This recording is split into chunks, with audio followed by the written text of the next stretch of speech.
everybody, I hope your week is going well. This video journal is about Maria Full of Grace, and we were supposed to watch the movie and then read the article.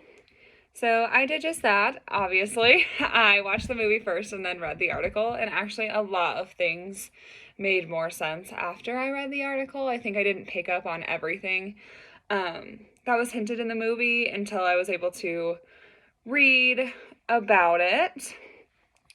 So in the article, it points out that the movie was kind of based on a fairy tale, like it had a Cinderella story. The quote I highlighted is, "It's a story about a young woman who either learns to take destiny into her own hands or is a fool for not taking any steps towards self-fulfillment."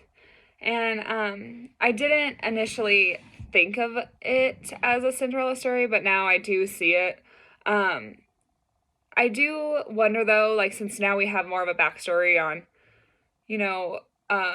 migration and sort of like being displaced, it was kind of hard when I was watching it to feel like it was a fairy tale ending, because I know that it's amazing that she got out of the hard life she was living in Colombia, but I couldn't help but think of the articles we read last week and the problematic aspects of just being an immigrant, and how hard it was going to be for her to get on her feet and make sure she was in a good position to have her baby in America too.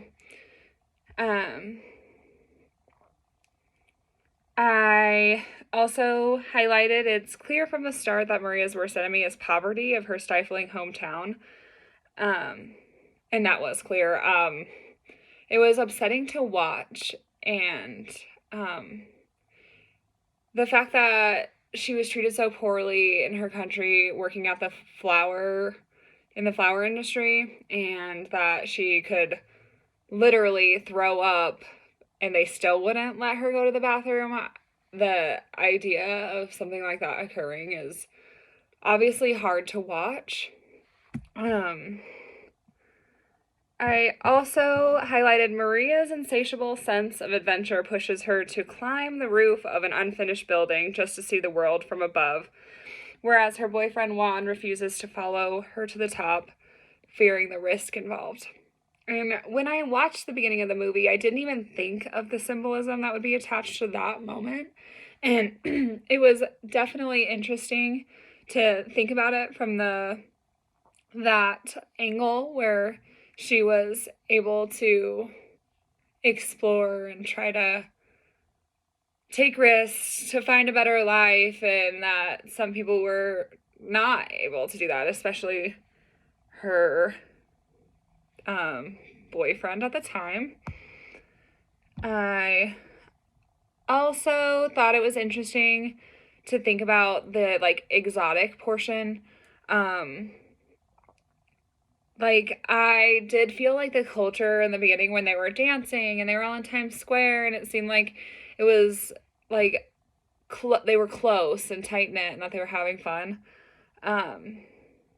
But as the reading suggested, these pleasures of the tropics are corroded by dreadful living conditions, where large families are cramped in small houses, and all the housework, such as laundry, for example, must be done in the most primitive conditions. And that is true. I noticed it when I was watching the movie that it seemed like they were definitely working with pre-modern conditions, and that everything was hard. Like, they had to work really hard to make little money, and they had to work as a family just to kind of stay together and survive, and that there was a lot of responsibility on Maria to make sure that everybody was okay, including her sister and her nephew. There was a lot of pressure to make sure that her family was okay, and that would be hard to live with. I also have highlighted the fact that there wasn't any physical or even verbal aggression in the movie. And when I look back on it, I've obviously watched quite a bit of drug movies, it seems like they are a thing and that they sell well. But this one was different. And they really did leave out all the aggression. And I did enjoy that they didn't glorify like the drug trafficking. Like, it was bad and it didn't make you any money. And I thought, even though there was like a happy ending, and even though she like kept getting through her trials and tribulations, it didn't ever make it seem easy. There was no easy part about it. And I think that's important, because I think a lot of movies are like, oh, get into the drug world, you make a ton of money, and you know, you'll be cool in a bad way. And this movie was really sort of realistic. Like, Lucy lost her life, and Maria gave up a big chunk of her drug earnings for her friend's burial. And that was a good example of the fact that Maria wasn't necessarily in it for just the money. And it was an interesting take that they decided to use, like, quote, good girls for the characters. They were only pressured by economic despair. I also forget how much America is the dream for so many people that don't live here.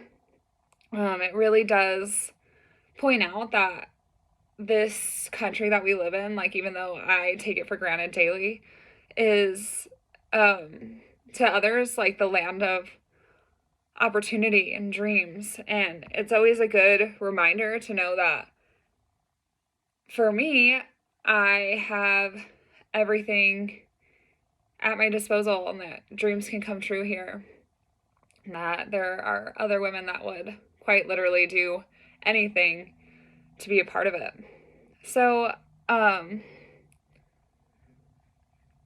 in general, I thought the movie was amazing. I learned a lot from it. I thought Maria was admirable in the way she handled all of the issues she ran into.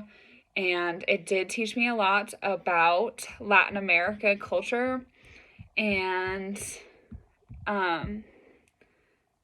you know, living the American dream, and how important it is for people to live that like we live every day. So, anyways, thank you.